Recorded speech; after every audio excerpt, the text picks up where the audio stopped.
Hey, welcome back to another episode of What Elon Said.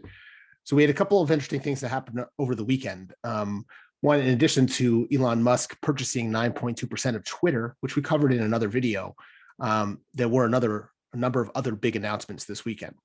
First, we had Tesla's Q1 deliveries were put out. They had an all-time high of 310,000 vehicles in the first quarter, which is amazing. It beat Wall Street expectations by about 1,000 cars, considering that they had lockdowns in Shanghai, which do continue to happen, and a supply chain shortages of key parts. It's amazing they got to this level. So this is quite an accomplishment. And I think they had over 2 million in the last year. So actually, Elon noted that the China zero COVID policy and supply chains made this very difficult, and he thanks the team. So just to see how amazing and exponential their growth is, here's a chart that James Stevenson put up with how Tesla has grown in its quarterly deliveries, each trailing 12-month deliveries since 2013.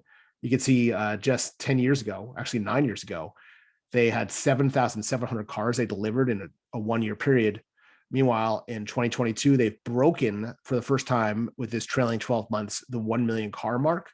They had 1,061,000 cars this last quarter.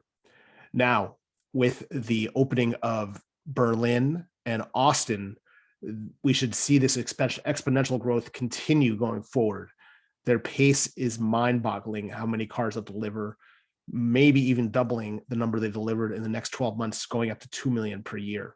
So we'll see what's there. It's incredible. One last note on that, Sawyer Merritt noted that they had a total of 2.6 million vehicles delivered since 2012. And if we think about having 2 million this year, that's just, they could deliver this year almost as many cars they've had since they started developing cars that were subclass roadster. And finally, just a note from World of Statistics, electric vehicles in Q1 of 2022, we have GM had 457 vehicles delivered, Tesla 310,000. I think this really shows you that no matter how many ads you see, how much hype there is in television from all the competition, it looks like everyone's delivering electric vehicles all over the place. But in reality, Tesla is the only one that's really delivering. GM, next to Toyota, those are the two biggest car makers, and they haven't really delivered any. So we'll see if they catch up. It is doubtful that they'll be able to match the scale of the gigafactories that are in place. Here is a note about the big party that is going to be happening in Tesla with the Gigafactory grand opening. The event is on the 7th. I know there's a side event put on by by Tesla Austin community, I think starting on the 4th today through the 7th, which will build up to that point. Elon is saying that this might be the gearing up to be literally the biggest party on earth. I think it's just going to be over the top compared to what we've seen so far in Berlin and other locations. And it is something that is needed to get people excited again about innovation. Between Tesla and SpaceX, it is an exciting year on the innovation front. So here we had a conversation about energy efficiency and energy conservation. Cleo Abram noted that she's been thinking about energy use wrong, and most of it's been put by many sources telling you to conserve, that the goal of energy is we should have conservation of energy.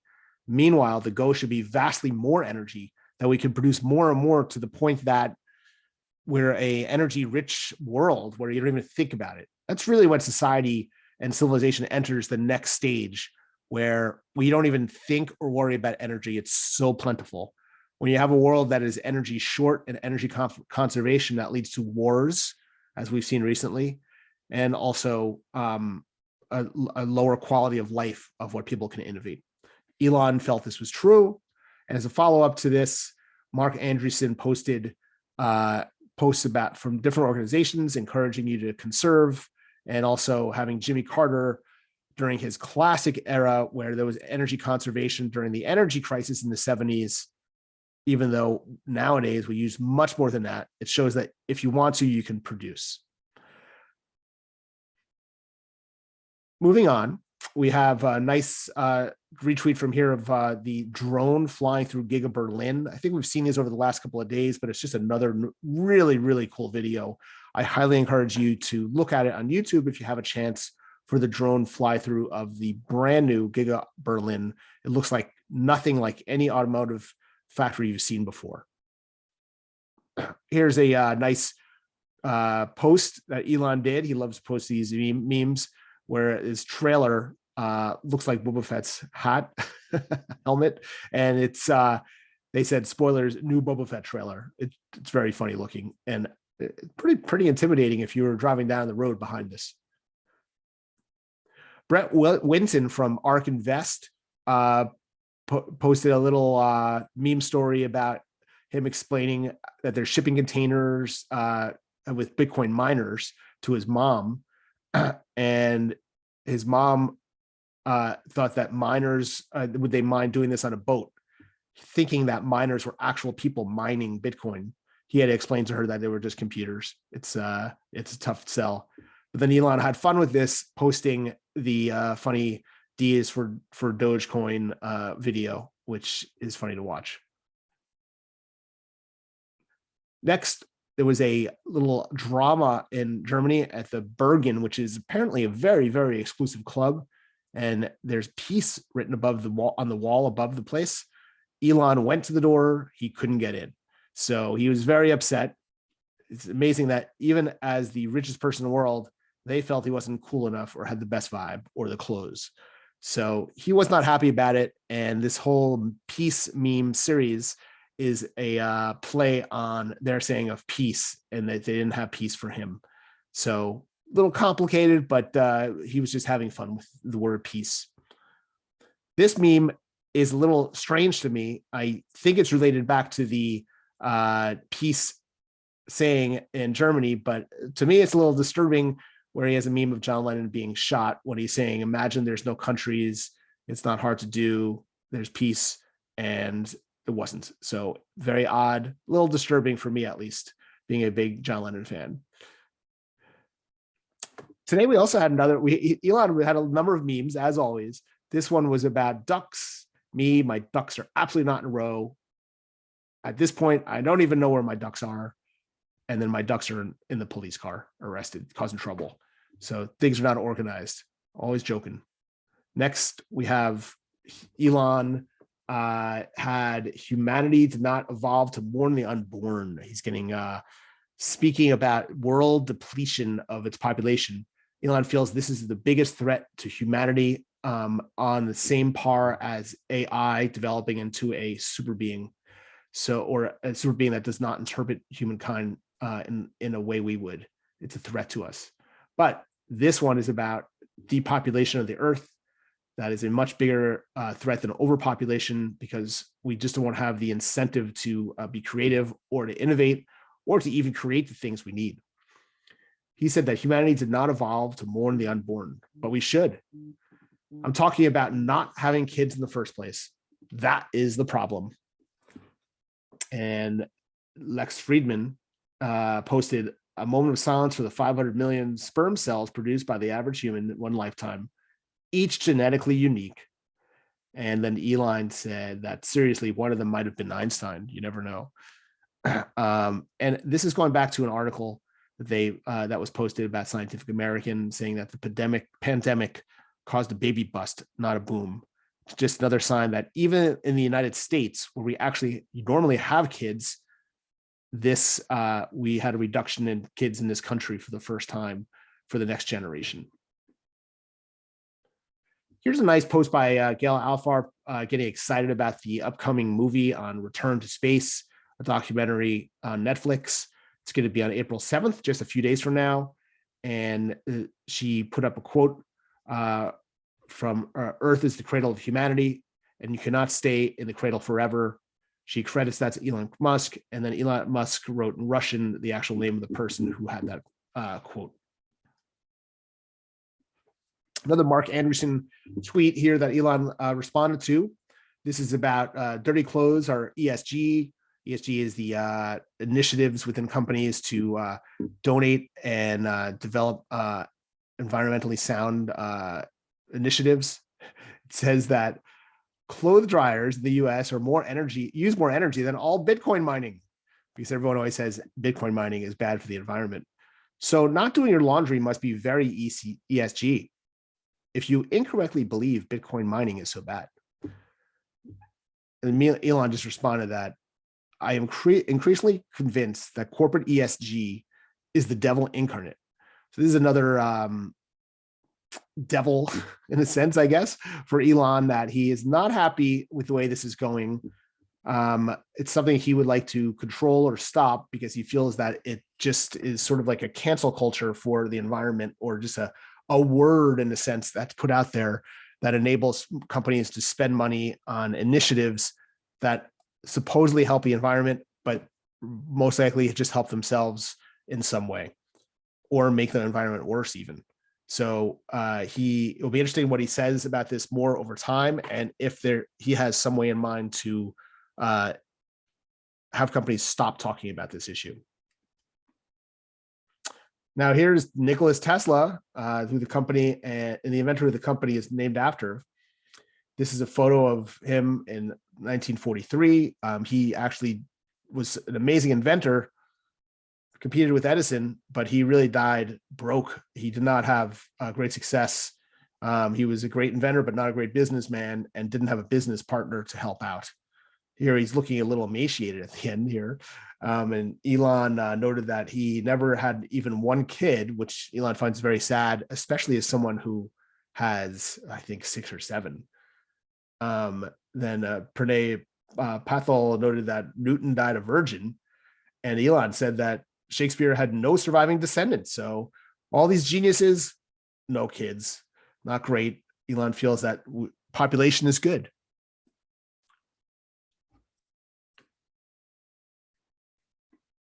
Sorry, lost the connection there. Oh, yes. Now in continuing this one part, a picture of Elon with his mom is posted there, since I think it's his birthday. It was his birthday the other day. And Elon said that I look kind of dumb in this picture. So it's just a funny picture of Elon there with his mom. They're both looking very happy. Walmart's catalog posted another full self-driving post, and this is another reason why the full self-driving is probably saving many more lives than killing, even though I don't know if it's really anyone who's died directly from it, but the reports of it saving people, obviously those are never reported. Here, Walmart's catalog said that he's wondered why FSD beta wasn't making a right turn, then realized there was a cyclist approaching from behind that I might not have noticed or checked for otherwise. The technology is a game changer for pedestrians, cyclists, and all vulnerable road users. And personally, having known a number of people who have been seriously injured from cars on the roads while they were biking, this will be very welcome. Elon noted that there will come a time in the future where people will be surprised that we let practically anyone drive a 2-ton death machine anywhere they wanted. I thought about this also, and it's funny how what we take for granted and even as a right, in the future, people will take as insanity and never want to do that or be put liable for it. Now, Ross Gerber, he posted that there's a supercharger network. How much are they trying to? How much is their value?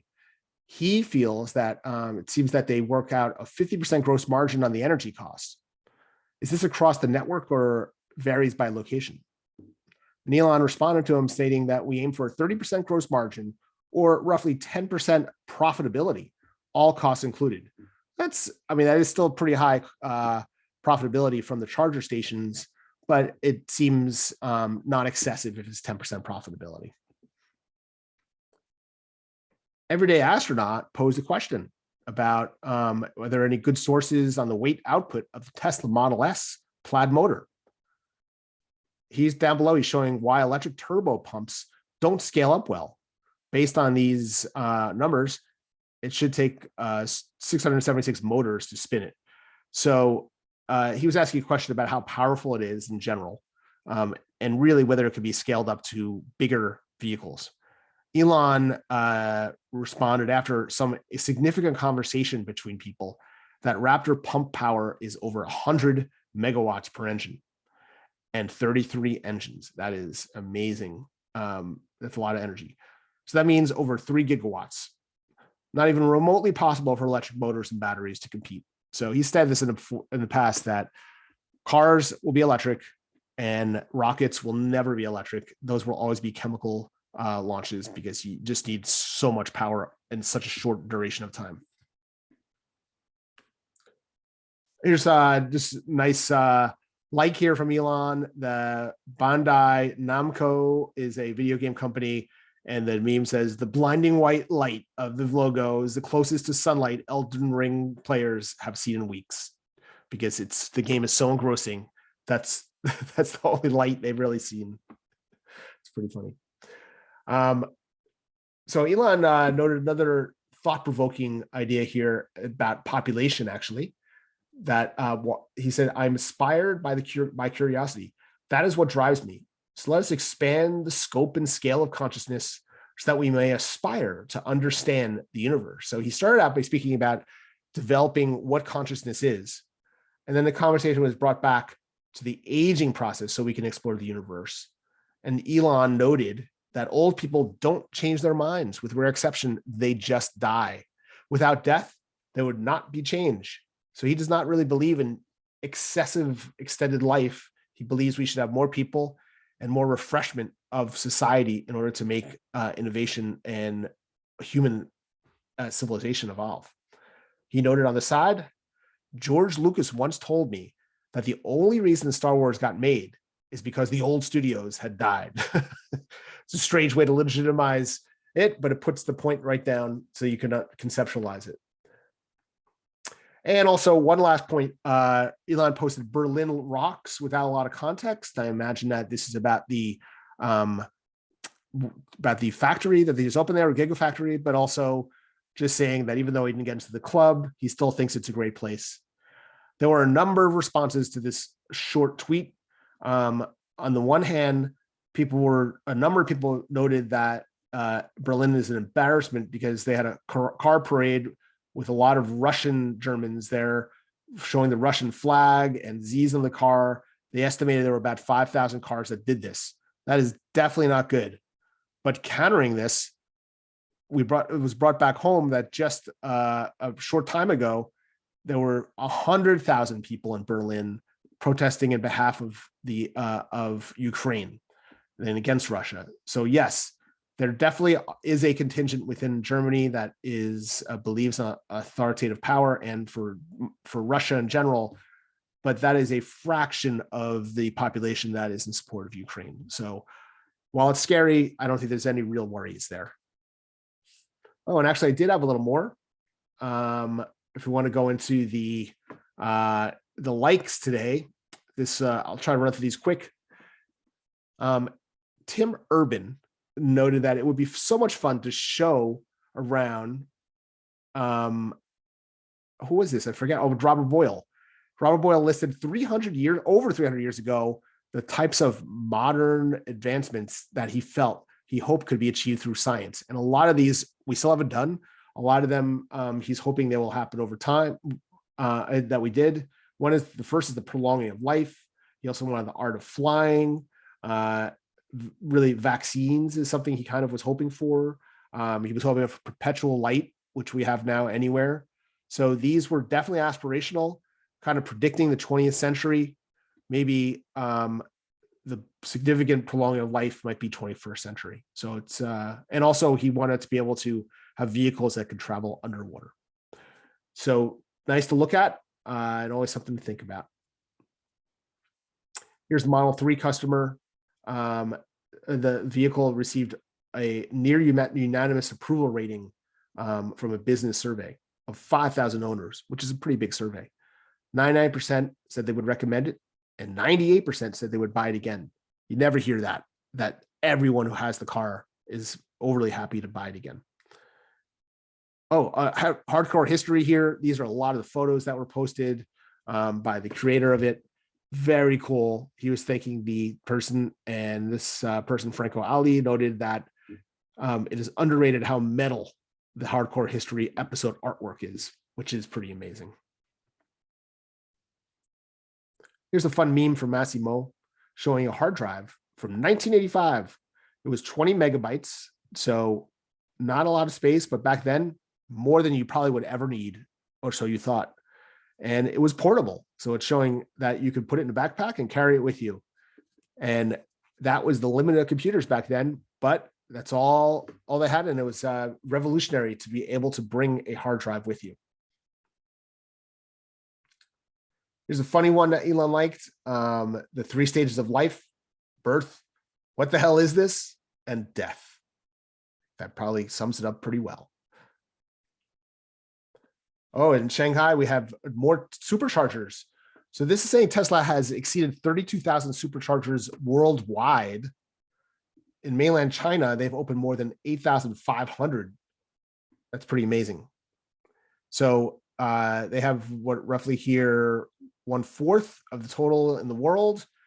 Hopefully this will expand substantially now that there's supposedly 2 million Teslas out in the world, that we need way more than 32,000, but it is, I think, exponentially expanding each year. I guess the biggest issue is they just need the locations to do it. Now that people are returning to work, I think that maybe a lot more companies will adopt them on site.